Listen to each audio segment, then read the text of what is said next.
Welcome to the Hard Reset channel.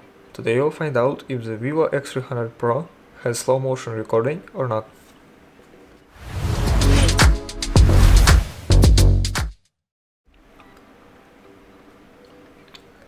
The short answer is yes, it does.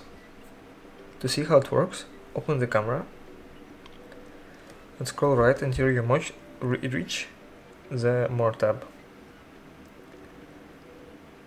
In here, pick slow-mo. And now I will record a short video. Let's see what I recorded.